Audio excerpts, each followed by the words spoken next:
ladies and gentlemen, I have a story for you about a young liberal leftist type social media content creator being destroyed so bad in debate. He admitted himself to the emergency room and then posted photos of him at the hospital with an IV in. He claimed in a Twitter space hosted by Nuance Bro, we've had on the show before, that 30% of the entire black population are unarmed and killed by the police every year. Yes, he is. This is from Gain of Fauci on Twitter. Yes, he is claiming that over 13 million unarmed black people are killed yearly. Okay, the first thing I want to say is Nuance Bro swears every other word in this clip. Normally, we try to be family friendly with no swearing, but there's going to be a lot of swearing for you now because I do think you need to hear this. To this young man, Jeremy, who admitted himself to the ER, I will simply say, I hope you're doing better. You need to breathe in. The internet is not that serious. If people are criticizing you online because you were wrong about something, it's not the end of the world. You can always go play some soccer and breathe some fresh air. And maybe this job's not for you. But I think there is something profound in this moment that is worth talking about. So I'm going to play for you now this clip from Nuance Bro on Twitter and then show you the chain of events which led to the leftist losing the debate so bad he went to the ER. All right, we'll play it. No.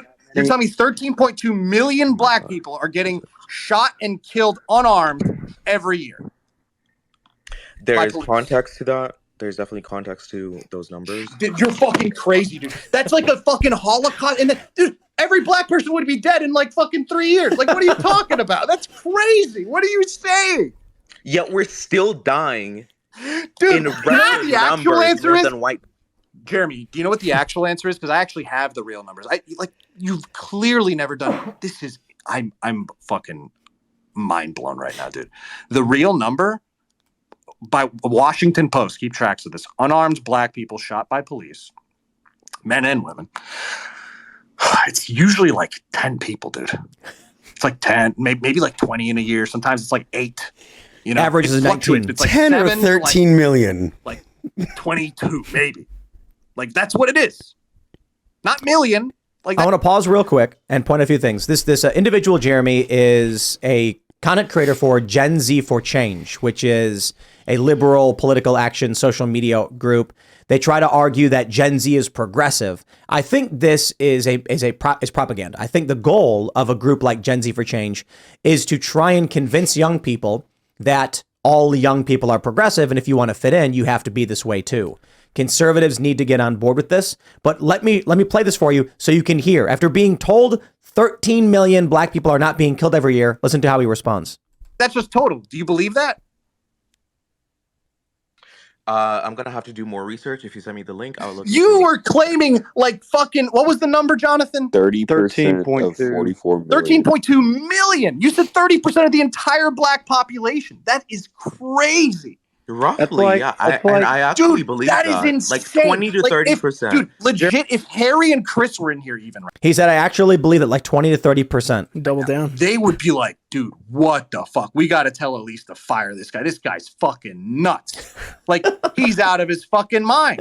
He's smoking more crack than fucking Hunter Biden. Like, this is insane. That's wait. two Chicago's worth of black people. Yeah. I can't believe what I'm hearing. Like, they don't have enough bullets to fucking do that, probably. Okay, is 15 to 20% fair then? No! That was it. Lance wasn't as wrong as that poor guy is. Yeah. Like, This guy's Numbers, like using what did you a get compromise. in math class. 15%. What grades did you get, dude? Like, I can't believe. Have you never talked to anybody like about this issue? 15 to 20%. Is that more fair? I only got to say two things. I don't wish any ill will on this guy, Jeremy. Okay? I don't. He seems like he's a good guy. He's good, but good intent. The path to hell is paved with good intentions. I'll say two things. One, if you genuinely believe what you're saying, you should probably resign. This is not the job for you. Following this young man admitted himself to the ER. Do I have a? Here we go. He says, my heart is racing. This has not been a good night. Going to the ER. He then posted a picture of himself getting an IV, and then posted a picture of himself in the emergency room.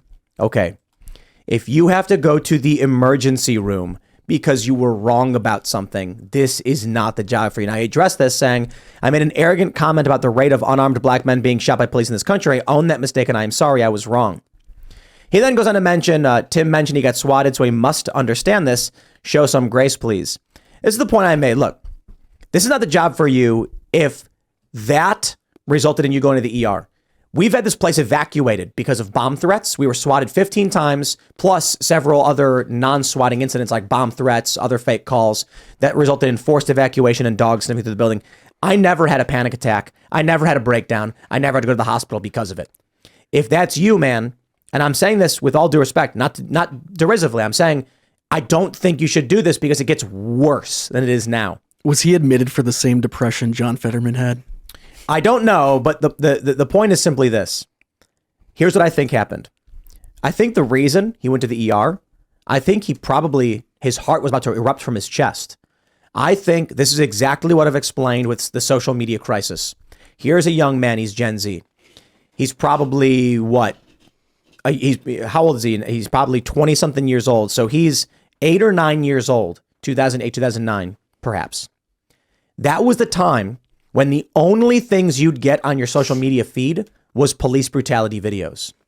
So these little kids sign up for Facebook for the first time, and it's their first view of the whole world in a single picture, and they get nothing but police brutality on Facebook. Companies were making massive money off of this. He then grows up in an environment of BuzzFeed, Mike, Huffington Post, and Vice, saying the same thing over and over and over again. And he genuinely believes, as he's older, there is a current Holocaust against black people going on. Why don't people care? Then he decides to debate it. And he tells people that he genuinely believes, he said that 20 to 30% of black people are killed every year. Yo, I got to be honest. If that was the case, I would be out there with Antifa and we would be like, it's time to put an end to it. I'd be in the Civil War. We would, if there was that kind of stuff going on. Sounds like he's describing a civil war. That's millions of people are dying. So what happens then? If 20 years of your life is proven wrong in an instant and you are being ripped to shreds, mocked, your entire life wrong, your entire body of work wrong, you have a mental breakdown. You have a panic attack. You fall to your knees. You can't breathe. What have I done with my life? What is your life? You go to the hospital. I'm not surprised that happened to him. And I am not surprised that someone whose life was just ripped from their chest had to go to the emergency room. Everything he thought was wrong. Everything. It doesn't help that people like LeBron James say that black men are being hunted in the street. Exactly. You know, these young people genuinely think there's like a Holocaust or something going on. It's told that they're told over and over and over that they must be afraid of the police. They must be afraid of basically just overall society because it's out to get you. They're told that they have to be afraid of a climate crisis. There's no wonder that there's a mental health crisis with young people today because they've got this machine in their pocket that's just dumping the most doom and gloom stories you can possibly imagine all the time. Yeah. Think about it, like what's going to happen. It can go one of two ways. What do you think would happen to like a diehard atheist if the second coming actually happens, like their whole worldview flashing before their eyes, or for a Christian to see the inverse, all of their faith being ripped from them? Not to assert either it's true or not true. I'm saying to dedicate your whole life to a cause, and then in an instant, it is ripped from your soul. I mean, if you ever hear stories of people talking about leaving cults, right? If you were raised in a cult that has a very strong ideology and belief, coming to the other side can be really traumatizing and shocking because everything you've ever known is false. I mean, the thing that stands out to me the most about this is the doublethink, right?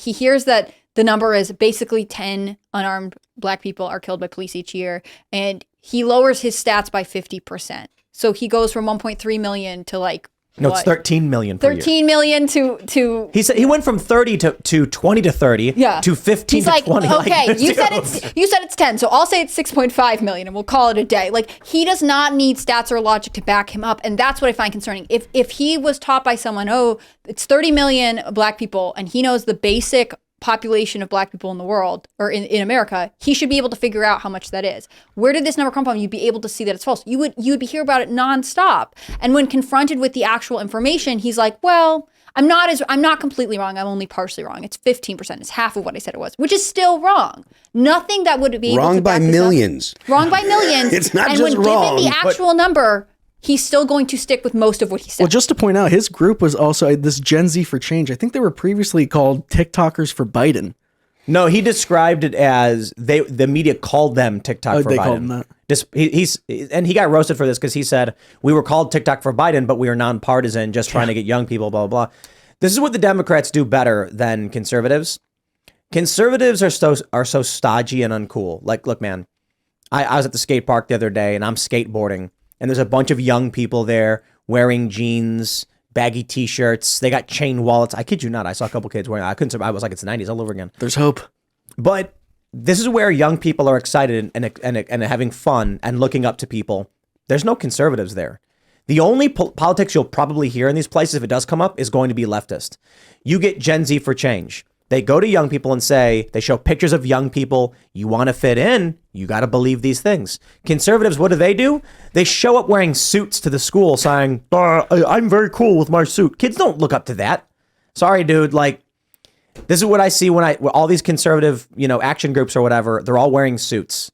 And it's just like, this is not how regular people act. And young people aren't looking up to you the same way. If you're going to young people wearing a suit, the only people that you're going to attract is young people that would want to wear a suit. See, I think there are young people in this sphere that you're talking about who are like not wearing suits. They're more, they want to wear flannels and do whatever, they look aesthetically hipster, let's say. But they are afraid to call themselves conservatives. They say, oh, well, I'm traditional or I'm libertarian, but I lean more this way. They are afraid of being labeled with the word conservative, and so they avoid it, right? It's the opposite of what happens with being a young liberal. You want to seem like the coolest, hippest, most progressive young liberal. And even if you look aesthetically the same, you're standing out with your politics. I think you have conservatives who would fit that aesthetic mold. They are just afraid to reveal themselves. So what we have now is Vivek Ramaswamy saying if you're between the ages of 18 and 25, you got to pass a civics test to vote. After that, you can vote. I don't think that solves the problem. I don't think age determines. I think there's a correlation between age, knowledge, and wisdom, but it's not absolute. There's a lot of really young people who are very smart and have worked really hard. They shouldn't be excluded from voting or forced to take a test. At the same time, if there's going to be a requirement, it should be for everyone, no matter what.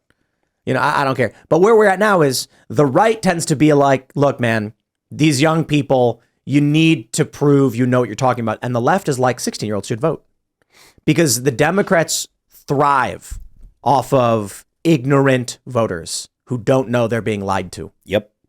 I tend to agree that there should be a civics test. I don't think that there should be an age limit or anything like that. I don't even know about a civics test. I feel like what kind of test? The reason that I think there should would you trust the people giving the test? See, that's why I when I talked with Vivek Ramaswamy about this before, one of the things that he brought up was maybe when you sign up for the selective service, you get a voter card. And male and female, you both have to do it, but you don't have to do it. If you choose not to sign up for the selective service, no voter card. You do sign up, you get a voter card, plain and simple. The reason I think that's a good idea. I think it's important for people to know really understand the way that our system works. And the reason is because right now we got people that get so upset because someone gets elected and they don't get the results that they were hoping for. And then someone else gets elected and they don't get the results that they were hoping for. And the reason is because they're hoping for things that the politician they're voting for does not have the power to do. The politicians constantly make promises about things that they don't have any authority to do. And then they go ahead and get voted on that pretext. If more people that voted understood what a politician does and does not actually have the capability to do, they would at least have some kind of reasonable expectations, as opposed to we could just elect this guy and then he'll go ahead and fix the climate or make the sun come down. Something really stupid. I think this is where a lot of high schools have a civics requirement, right? Like for most high schools, you have to pass a civics course to graduate. This was true in, the state I grew up in. I think it's true in Massachusetts. Most of high high school curriculums, you have to specifically pass a civics. Maybe it's not true everywhere. But, I don't think they're teaching the civics. Are you teaching it effectively, teaching. right? I mean, what do you actually need to know to be an effective voter? I do think that we should, if we're going to have a government, our government should be encouraging people to pursue our values, and one of your values should be engagement in your community. So I don't think some kind of civic component to voting, whether it's just literally being aware of what the rules are, or, selective service, being in the military. I know Vivek had first responders. I don't think that's unreasonable. I think we're fighting a culture of apathy. People feel like they should have the right to vote, even if they don't really ever check the polls or see what's going on in their local community. I like the idea. We talked about this last week. You have to be a net taxpayer to vote. So think about how that would work. If the left might be like, oh, that's not fair, then the poor people will get screwed over. No, they won't. If the people who are net taxpayers say, we're not going to allocate any tax funds to poor people, no social programs, no welfare, all of a sudden it becomes very, very easy to become a net taxpayer. If you're not receiving any benefits from the government, that puts you at zero. If you then make $10,000 a year, you become a net taxpayer and you vote. If everyone then votes to allocate more funding to people who are impoverished, poor people become not net taxpayers, they become tax liabilities or burdens. I'm not trying to be mean when I say that, but they're now taking more in taxes than they're giving. Now they don't vote because they're recipients of the system. So it creates a kind of balance in and of itself. I'm not saying it's a perfect idea. It was an interesting idea, but I think it could potentially work. And then the only people who are voting are those who are actually paying into the system for which other people get to live off of. A lot of the problems that we're seeing, or a lot of the problems you see with voting are not, it's not new. These ideas were all things that the founders had thought about, talking about a well-informed electorate and stuff like that. These are all the problems that, and talking about things like when the electorate realizes they can vote themselves, benefits from the government and stuff like that, they're of course going to do that. All these things have been predicted or tried to be prepared for in our Constitution. And the government has continuously voted to give people some kind of benefit or some kind of something out of the government coffers. And it's not just, welfare for poor people or whatever. This is I'm talking about benefits for entire industries to try and get them to, have a spur on certain, industries and stuff. So the idea that the government or that the population voting is going to fix the problem, I'm not sure, because they vote for, vote for the things that get them the benefits. And that's part of what our government has become, So you take that away. Thanks for watching this clip from the Timcast IRL podcast. Hang out with us live Monday through Friday at 8 p.m. and become a member over at timcast.com for uncensored, members-only shows exclusive. Thanks for hanging out, and we'll see you all next time.